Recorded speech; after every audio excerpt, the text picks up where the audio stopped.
Terima kasih untuk Anda yang masih bergabung bersama kami dan di segmen ini kita akan review bagaimana jalannya perdagangan di sepanjang hari ini.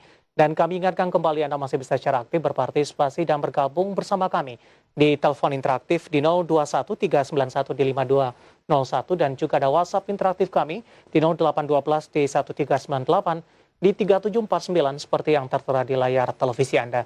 Saat ini kami sudah terhubung melalui via Zoom bersama dengan Bapak Hans Kwi, selaku Direktur PT Ekuator Warna Investama. Kita akan langsung sapa saja.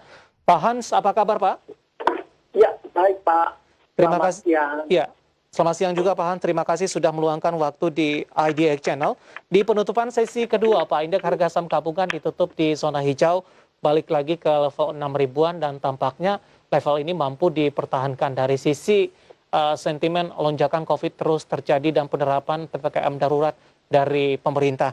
Bagaimana Anda melihat arah pergerakan indeks harga saham gabungan di sepanjang perdagangan hari ini?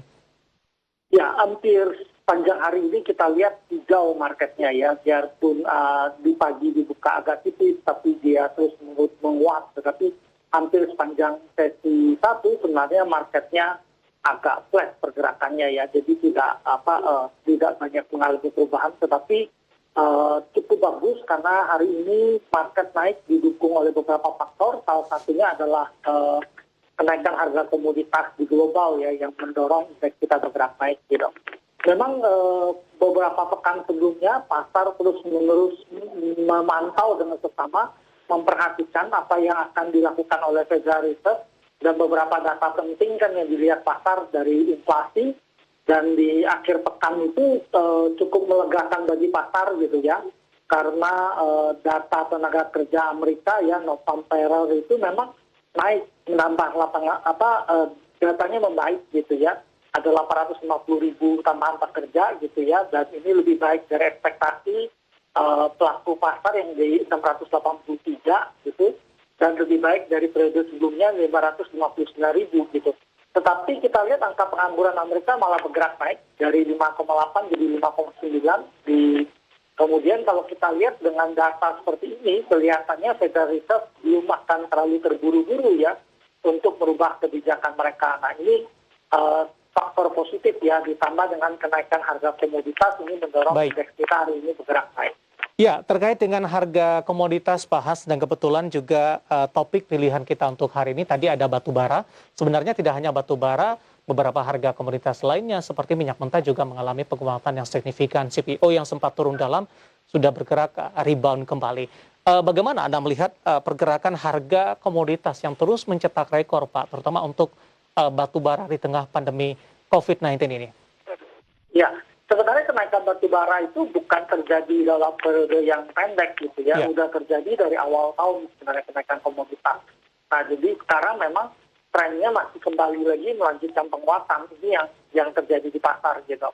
Nah yang pertama yang harus kita lihat adalah memang masalahnya adalah komoditas itu dari awal tahun itu relatif terus bergerak naik gitu ya. Jadi kalau kita lihat mungkin komoditas itu dari bulan 11-an itu mulai terendahnya, kemudian mulai bergerak naik terus ke atas gitu. Nah beberapa isu sentral yang harus kita hadapi adalah 2020 terjadi pandemi COVID yang cukup parah, seluruh dunia melakukan lockdown yang ketat gitu, sehingga terjadi masalah pada supply gitu, sehingga terjadilah gangguan supply, padahal bisnisnya itu berjalan memang lambat, jadi supply-nya nggak ada gitu. Tetapi begitu di akhir tahun, ekonomi mulai dibuka, ditandai Amerika, kemudian Tiongkok ekonominya mulai recovery lebih cepat gitu ya. Nah ini menimbulkan masalah karena terjadi gangguan pasokan. Kenapa? Karena sebagian negara pensuplai itu masih mengalami gangguan COVID-19, sedangkan demand udah naik gitu.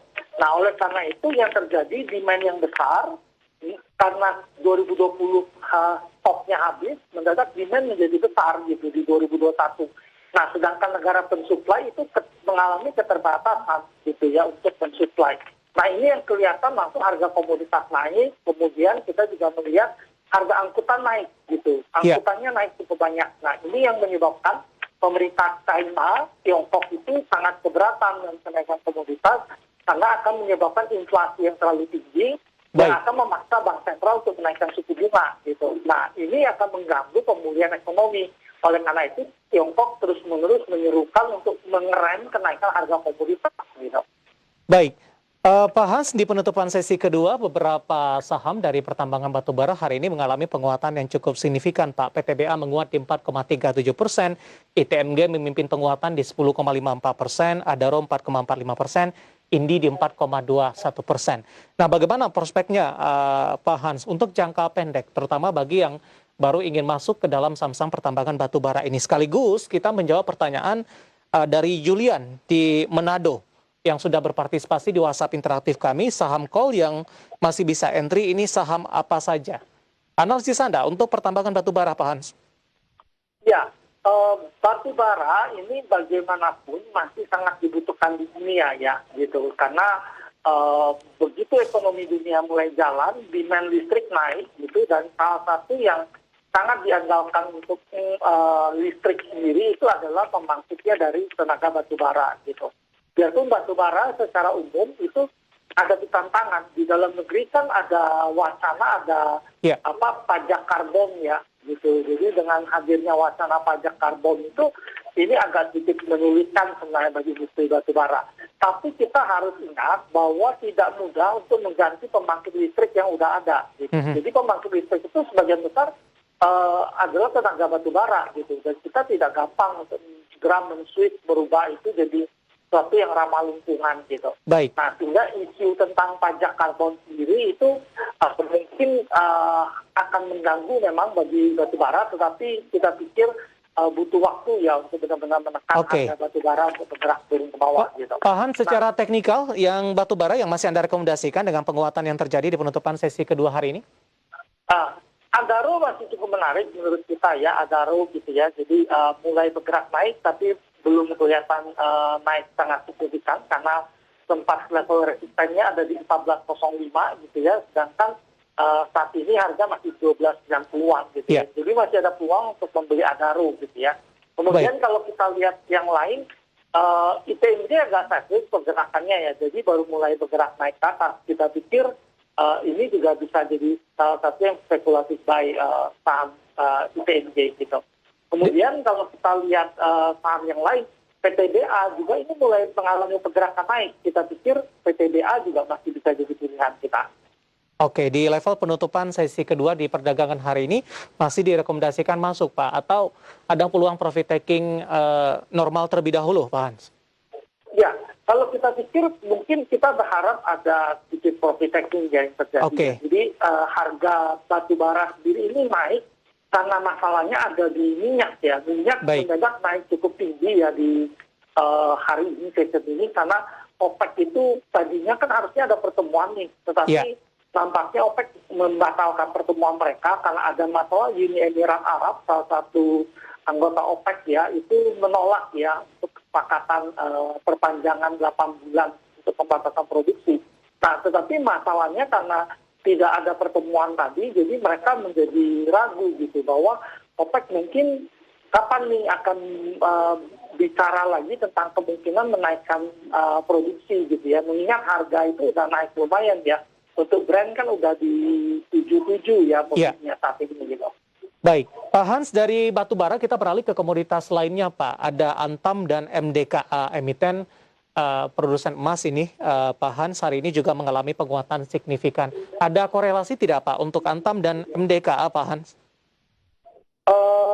Ya, kalau kita pikir, memang orang selalu berpikir kalau komoditas naik, ya semua bergerak naik ke atas. Jadi kita pikir ini memang pergerakan yang bergerak naik ke atas. Tapi jangan lupa, memang dari awal tahun itu memang komoditas itu diperkirakan memasuki grand super cycle kenaikan gitu. Jadi kalau kita tahu tahun 2000-an itu komoditas sempat masuk cycle kenaikan yang cukup kencang gitu ya dari demand Tiongkok yang sangat besar. Kemudian berakhirnya itu di 2012 gitu. Jadi grand super cycle kenaikan komoditas berakhir di 2012. Kemudian kita sudah melihat pertumbuhan ekonomi dunia relatif melambat dari periode 2012 itu ya. Jadi relatif melambat dan ini menyebabkan harga komoditas tidak bisa bergerak naik cukup banyak. Nah, kehadiran pandemi COVID yang terjadi, ini memaksa seluruh dunia itu menggelontorkan stimulus besar-besaran. Dan salah satunya kita melihat Amerika kan merencanakan salah satu program infrastruktur mereka ya gitu. Mereka kemarin sudah menyepakati 714 miliar US dollar dan di September itu kan mereka mungkin sekali menyepakati 1,7 triliun US dollar gitu untuk pakai infrastruktur. Nah, infrastruktur yang dibangun ini pasti mendemand komoditas. Nah, komoditasnya akan naik. Oleh karena itu orang percaya pada periode sesudah pandemi COVID-19 ini akan ada great super cycle kenaikan harga komoditas yang terjadi gitu. Baik. Nah, ini yang menyebabkan saham-saham komoditas relatif cukup diburu gitu. Pak Han, sebelum jeda, Pak Han singkat saja, ada Bapak Budi dari Jambi, Pak, menanyakan Antam sudah ambil posisi di 3.220 hari ini menguat 10,71%, tapi nyangkut di level 3.000-an. Analisis dan rekomendasi Anda, averaging down atau seperti apa solusinya, Pak Han? Singkat saja, Pak. Ini hari ini naik cukup banyak dengan volume cukup tinggi ya. Jadi saya pikir jangan averaging down dulu ya. Rasanya kita tunggu dulu, nanti kalau ada pullback baru bisa melakukan pembelian. Nah ini memang kalau kita lihat resistennya dari 2.700 gitu sebagai resisten Antam gitu ya. Jadi lebih baik wait and see dulu ya. Oke, di hold saja ya Pak, walaupun memiliki posisi jauh di atas di 3.000-an untuk Bapak Budi yang ada di Jambi. Pak Hans, menarik, kita akan jeda terlebih dahulu, nanti kita akan lanjutkan, nanti juga kita akan lihat saham-saham pilihan apa saja yang Anda rekomendasikan. Dan pemirsa, kami akan segera kembali usai jeda berikut ini.